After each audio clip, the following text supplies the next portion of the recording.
AEW just concluded its Forbidden Door pay-per-view, where we usually see every season a slew of talent that you might not be privy to previously.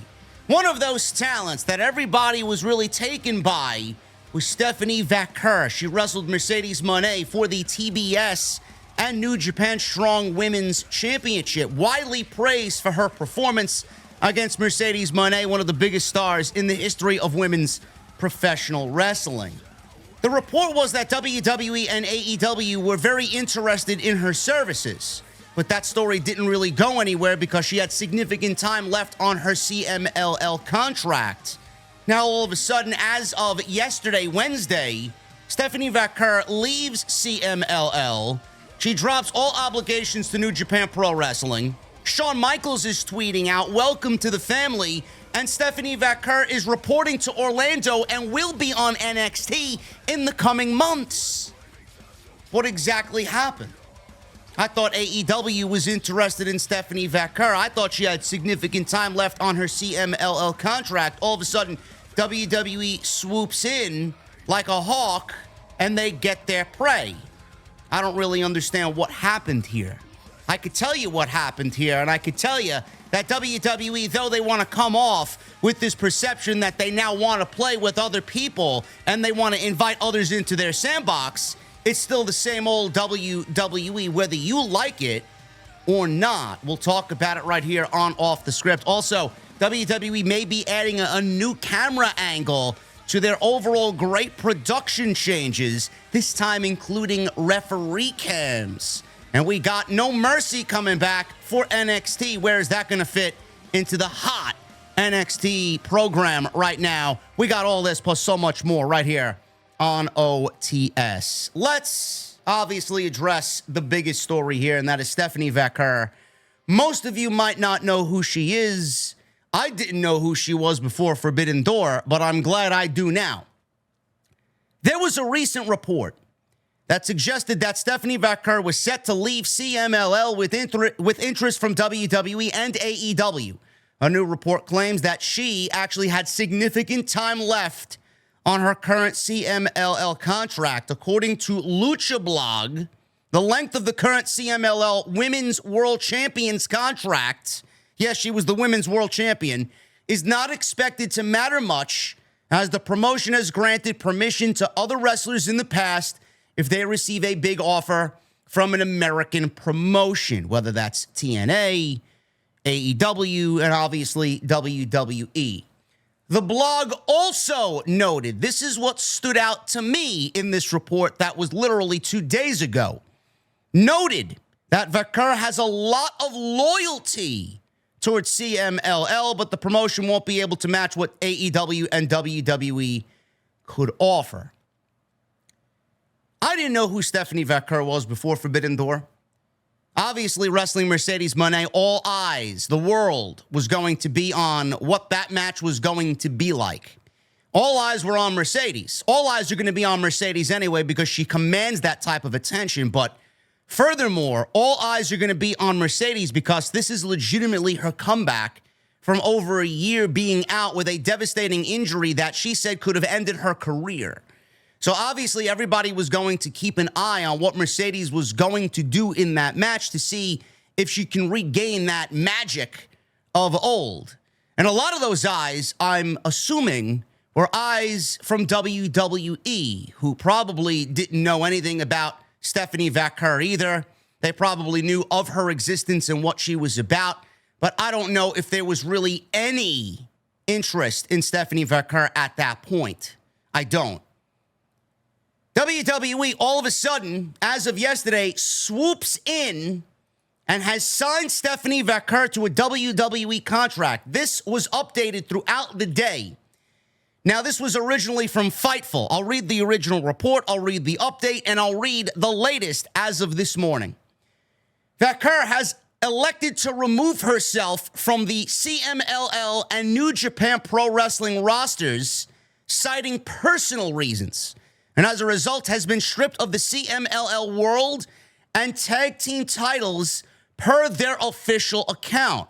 Now, last week it was revealed that she had interest, from both AEW and WWE, despite having many years left on her current CMLL contract. Fightful Select confirms that Vaquer has had talks with AEW and WWE, and both companies have maintained interest.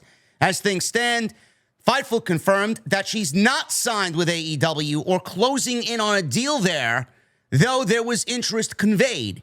We're told WWE showed interest after Forbidden Door. Sources within AEW who were at the show last week believed she was likely headed to WWE even at Forbidden Door. CMLL has allowed talent out of their deals when they've had big offers given to them by WWE, AEW, or a major U.S. promotion. They updated that later in the day. Sources claim that Stephanie Vaquer is WWE and NXT bound and was actually backstage at Heatwave this past Sunday. Then there was a report that came out this morning, and things are starting to unravel. CMLL and New Japan Pro Wrestling were very upset with Stephanie Vaquer leaving, going to WWE, and the way her departure happened. Well, obviously, I just read you a report from 2 days ago from Lucha Blog, where they said that Stephanie Vaquer was incredibly loyal to CMLL. I guess loyalty doesn't really mean shit when WWE is offering you the fucking Brinks truck to come on into NXT so that you don't have any hesitation at all and give any thought process to signing with Tony Khan. It's basically what it is. After it was reported that she was WWE bound, Shawn Michaels seemingly confirmed everybody's reports. I mean, they were very gung-ho about letting everybody know that this particular person, Stephanie Vaquer, this woman, was coming on into WWE because all we heard was rumors. AEW, WWE, she's got this many years. She's loyal here. She's champion over there. She's talking to WWE and AEW. Oh, Shawn Michaels deaded that. He put an end to that immediately with this tweet that you see on screen right now. Seemingly confirming on social media that Stephanie Vaquer is headed to NXT after she dropped the New Japan Strong Women's Championship to Mercedes Mone at Forbidden Door in June. She had been praised leading into and coming out of the match. While speaking on the Wrestling Observer Live, Dave Meltzer noted CMLL and New Japan were upset with how Vaquer handled her departure, that she had planned dates with them and other promotions that she canceled to go to WWE. Meltzer says this, and I quote, "There's a lot. This has actually been a really huge story because you know the nature of how it all went down. Obviously, she just did Forbidden Door. Both WWE and AEW wanted her. She was leaning towards WWE, and she told CMLL. I believe she told New Japan, but it may have been that CMLL told New Japan, but New Japan and CMLL have been aware of this before she signed. When she had told them, CMLL, they basically asked her and said, we don't stand in your way or anything like that. If you want to go, you can go, but just do business the right way. She's got the tag team titles in CMLL. She's got the Women's World Championship in CMLL. And it was basically go to San Jose, where she's been advertised for months, drop the title there, drop the tag team titles, and do a farewell. The feeling was that they expected that of her and basically told her, hey, look, WWE want you. WWE may not want you to do that, but you haven't signed yet. So you can just tell them, I want to go out the right way. On Monday, when she signed, she told them that Tuesday, which was last night, July 9th, when Meltzer reported this, it was July 9th, in Guadalajara was being her last night. She wouldn't be coming to Arena Mexico on Friday. She wouldn't be doing any of the dates. The idea was to come to San Jose, drop the title, and she didn't do that. Last night, in her last night, she beat Tessa Blanchard. CMLL was very upset over her because of what happened, and also they had never been targeted in this way by WWE.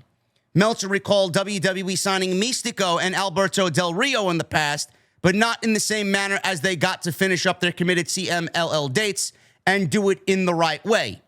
Meltzer went on to say New Japan was very upset also because when they first announced the show in San Jose, she was in the first batch of people announced, and they have been advertised for months. It's kind of like their basic thing is you've been advertised for months for this show in a championship match, and then 5 days before the show you pull out, you're still the champion. End quote. This is a very bizarre story. First and foremost, I want to say, I don't know how old she is. I'm going to look this up right now. I don't know how old she is. I should have had this in my notes. I apologize. Let me see how old she is. She's 31 years old. She's basically, she's not even in her prime yet. She's 31 years old.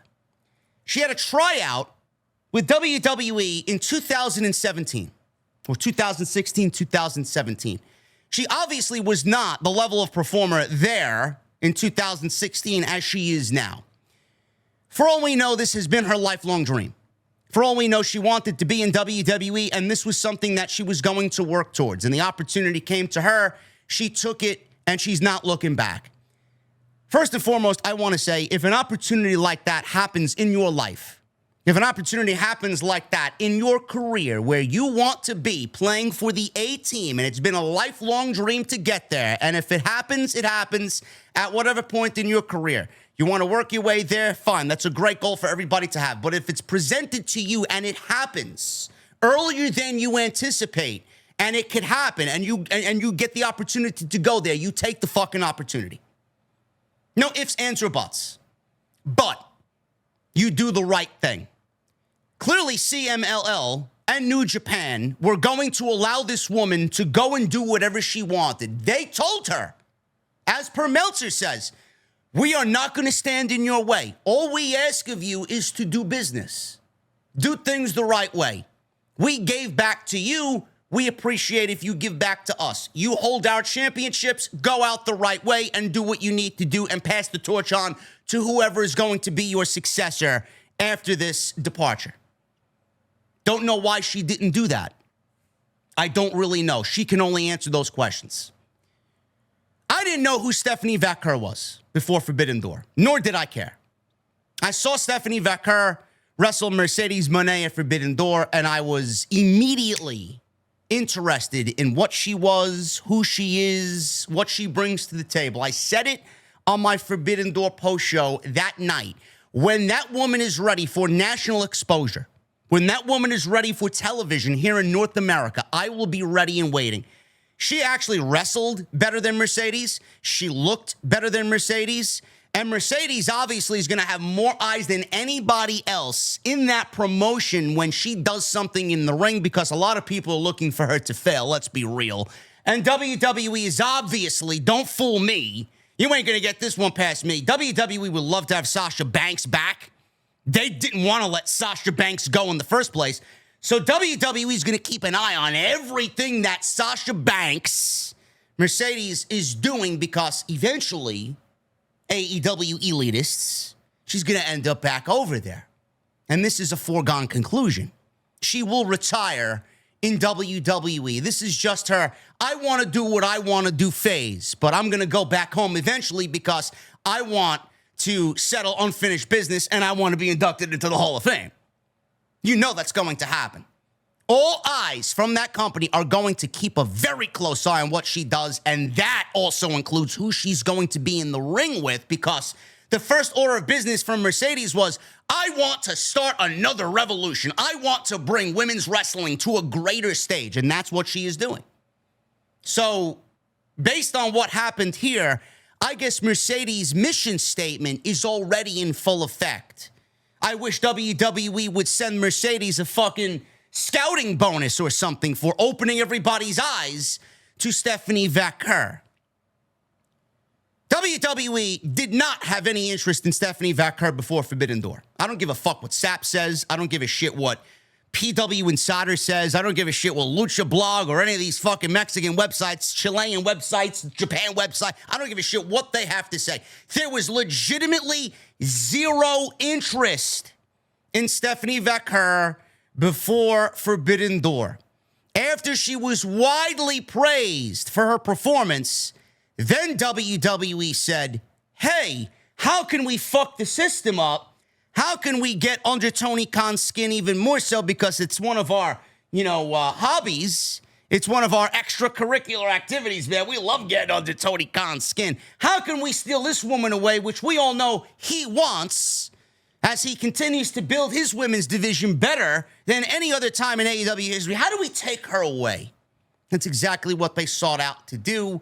They backed up the Brinks truck. They offered her a fucking contract and money that she could not turn down. They gave her a spot in NXT. They offered her this. They offered her that. I mean, look at what the fuck they're doing down in NXT. They have her coming in. They have Julia coming in. Jordynne Grace is all over their fucking program. All I hear about Jordynne Grace is NXT. WWE wants Jordynne Grace. She had a fucking phenomenal run on the Royal Rumble. She was wrestling Roxanne Perez in one of the best matches that they had in that division all year.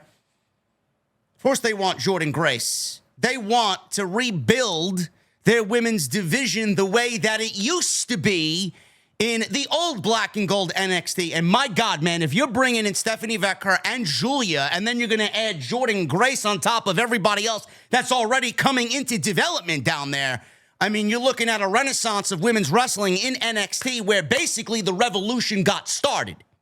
That's what you're looking at.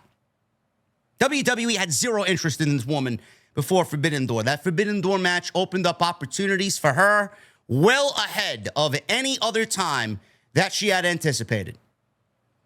The thing is, WWE wants to pretend that they're willing to work with other promotions. This is what bothers me. And it may sound like, you know, I'm against AEW some of the times. I'm actually defending AEW here. Who knows what Tony Khan had said to Stephanie Vaquer? Who knows what Tony Khan offered her, if he had offered her anything? WWE wants to pretend like they want to play in the sandbox with everybody else, and they're going to share the sandbox equally. I want you all to understand, when WWE does something, they do it with their best interest in heart. They don't give a shit about anybody. They don't. They don't give a shit about TNA. They don't give a shit about CMLL. They don't give a shit about AEW or New Japan Pro Wrestling. They don't give a shit about anybody. They don't give a fuck about Rossi Ogawa and Marigold. They don't give a fuck. They don't give a shit about any of these places because WWE is using them. Their own Forbidden Door is only forbidden for everybody else. The door is closed for everybody else. When WWE gets what they want, they close the fucking door. Now, you may not have a problem with that because you're fucking a pedophile, whatever the fuck you guys are calling WWE stands on social media. You may be a WWE elitist. You might not want to hear that, but that's exactly what they do. The Forbidden Door is only open for WWE when they want something. When they get what they want, they fucking close the door. TNA may be seeing some kickback from this partnership. Ticket sales are up, ratings are up. Interest in TNA is greater than it's ever been because they have WWE attached to their fucking promotion. But what exactly is going on? You don't think WWE is keeping an eye on when these contracts are up for who they want? You don't think they got an eye on when the Rascals' contract are up? You don't think they have an eye on Trey Miguel? You don't think they have an eye on Nash Carter? You don't think they have an eye on bringing them back to WWE, huh? You don't think they got an eye on when Moose's contract is up? You don't think they got an eye on when Jordynne Grace's contract is up? You don't think that they have a fucking eye? You don't think they got a fucking a telescope on Joe Hendry and when his contract is coming up? WWE is basically prepping you for what they are looking for and what they're going to look like in 2025 and beyond. It's exactly what they're looking for. Everybody that you see on NXT television is going to end up being in NXT before all is said and done. So no matter how you look at it, WWE's playing nice with TNA. We're going to get a TNA and NXT Worlds Collide show. That's all great. But when the fucking worlds collide, WWE doesn't want worlds to collide for year over year over year over year to bring that coolness factor and that sharing mentality to, you know, both companies. WWE wants to fucking pillage, and WWE wants to take, and then they want to leave everybody else with fucking scraps. It's basically what they are doing here. So, yes, Stephanie Vaquer in NXT is great. It's exciting. I can't wait to see what she does. That women's division is fucking looking absolutely monstrous right now. The potential there is unbelievable. But WWE had zero interest in Stephanie Vaquer. And all Tony Khan is doing, and it sucks, and this is the downfall of Forbidden Door, and this is something that I hope is internally being discussed. This needs to be discussed at some point. Forbidden Door, you may love the concept. I mean, to me, the concept is dying. I don't know how much they can really keep the concept going year over year. I mean, it's already falling flat in year 3 because they basically took everybody from New Japan Pro Wrestling. The one downfall to New Japan Pro Wrestling working with AEW, and one downfall of CMLL working with AEW, is that Tony Khan is basically, without actually wanting to do it, he's basically becoming a feeder system for WWE. Because talent that looks and feels incredible elsewhere that you might not have heard of comes to the United States and gets some television exposure, and WWE, they, like a fucking great white, like blood in the water. They are all over that. And that's exactly what happened here with Stephanie Vaquer. Tony Khan is accidentally becoming WWE's feeder system. And that's exactly what happened here. WWE does not want to play with anybody. WWE wants to pretend like they play well with others, but all they want to do is fucking take, and leave you with absolutely nothing as long as it benefits them. Yeah, you may get some kickback. It may benefit you in the short term, but WWE, they don't give a fuck about you in the long term. All they care about is themselves. Now, as far as Stephanie Vaquer, she could have went about this a lot differently. She could have been loyal. She could have played out her dates. She could have dropped those championships in a respectful manner and keep that legacy alive. Instead, she burned bridges. Instead, she basically did this to the people that gave her the fucking exposure needed to get to where she is now. And that fucking sucks. That sucks. And if you're a decent human being and you're looking at that, you might not be a fan of how she's conducted herself. Not that it really matters, because WWE in the end got what they wanted. Their fan base got what they wanted. Who knows what Stephanie really wanted in the end? Who knows internally what happened? Was she interested in going to AEW? I don't know. Maybe she wrestled at Forbidden Door and she's seen and heard things that didn't sit well with her and didn't really feel right for her career advancement. Maybe she didn't like the environment in AEW. Maybe she didn't like the way things worked in AEW. Maybe she didn't like the fact that Mercedes is out here on TMZ gloating that she has full creative fucking control and that going into the match, she didn't stand the fucking chance of winning the match. Maybe she didn't like to be used that way to put up somebody else and prop up somebody else when she feels like she should be the one propped up and spotlighted and advanced. Maybe none of this sat well with her. Maybe she realized that AEW isn't for me. No matter what Tony Khan said to her, no matter what Tony Khan offered her, she opted to go where she always wanted to be, and that's WWE. Who knows? Who knows? But all I can tell you is that WWE had zero interest in Stephanie Vaquer before Forbidden Door, and as soon as that match happened, Triple H called William Regal.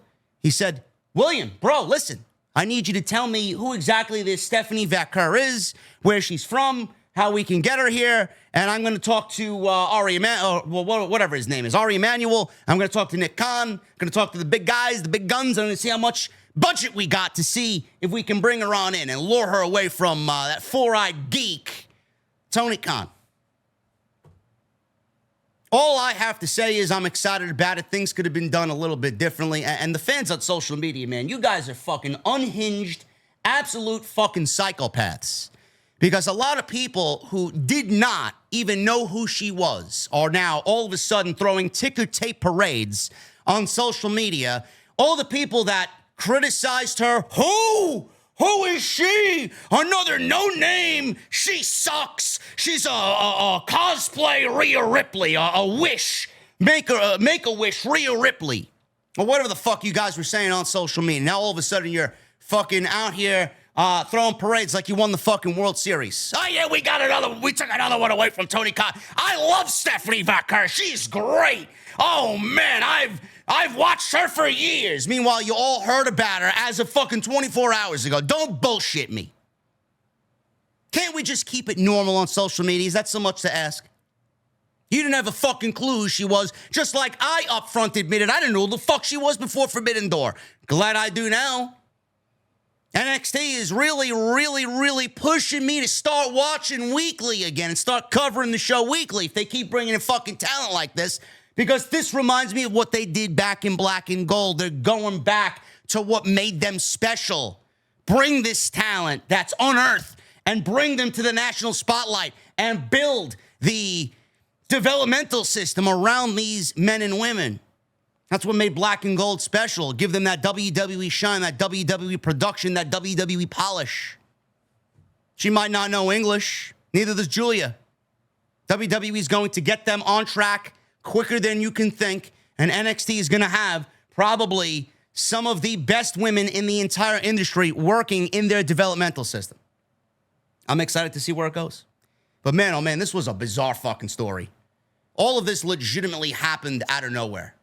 WWE swooped on in because of the Forbidden Door appearance, and they want to pretend like they want to work with everybody and they want to invite everybody else into their home. Give me a fucking break, man. As soon as they get what they want, they're fucking kicking you out and they're closing that fucking door, only to open it again when they want something that's going to benefit themselves. I look forward to what she does, but man, it could have been done a lot better. WWE bringing back No Mercy for NXT. WWE used this pay-per-view theme from 1999 to 2008 before bringing it back in 2016, 2017. 2023, the NXT brand used the theme once again, and they are bringing it back in September 1st, Saturday. No Mercy will take place from Denver, Colorado. It will follow their Great American Bash TV special on Sci-Fi in August. So if you guys are excited about NXT and what's coming up with NXT, there you go, man. They're really kind of setting the stage for this CW premiere that's happening in October, man. I may actually have to start recovering NXT once again.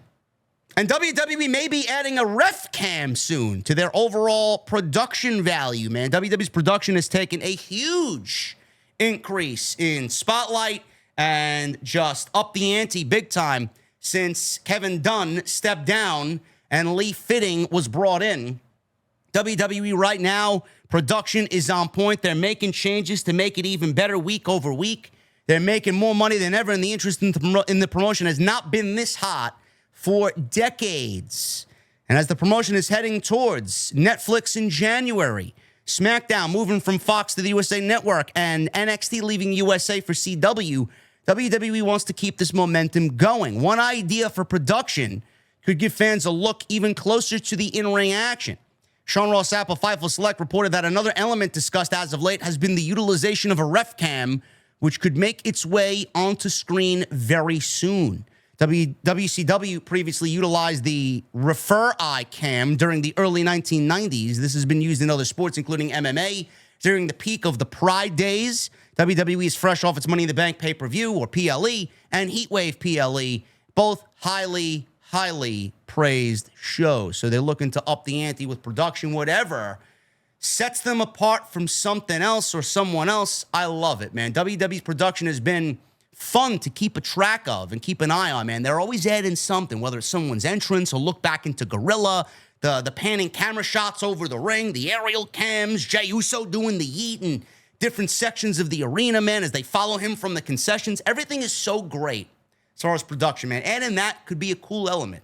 I want to see how they could possibly integrate that and how it comes off on television, man. I'd be very interested to see if they can add something like that. Anything closer to getting us in the ring to see how it feels legitimately being at home as a viewer, man, I'm all for it. That's all I got for you guys, man. We're back. Banger episode today, banger video. Make sure you guys hit that thumbs up. Let me know what you think of this Stephanie Vaquer situation down in the comments section. It is all yours. Sound off there. Hit that thumbs up. Let me get this number up to 1,000 likes today, man. I need to see 1,000 likes on today's episode of Off the Script. Make sure you follow me on social media at JD from NY206, Twitter, Instagram, TikTok, and Cameo. And please go and hit that subscribe button down below if you guys want more of the latest in professional wrestling, both WWE and AEW. Thank you guys very much for a great Wednesday night. Thank you guys for a great Tuesday Night Titans with the Solid Monster for episode 56. And make sure you guys go check all that stuff out on the homepage. It is available right now if you missed any of the latest content on the channel. I will be back with you tomorrow live after SmackDown. Fallout from Money in the Bank. What's going to happen is we are now 3.5 weeks to the biggest party of the summer, SummerSlam. All starts on Friday night with SmackDown. I'll see you guys then.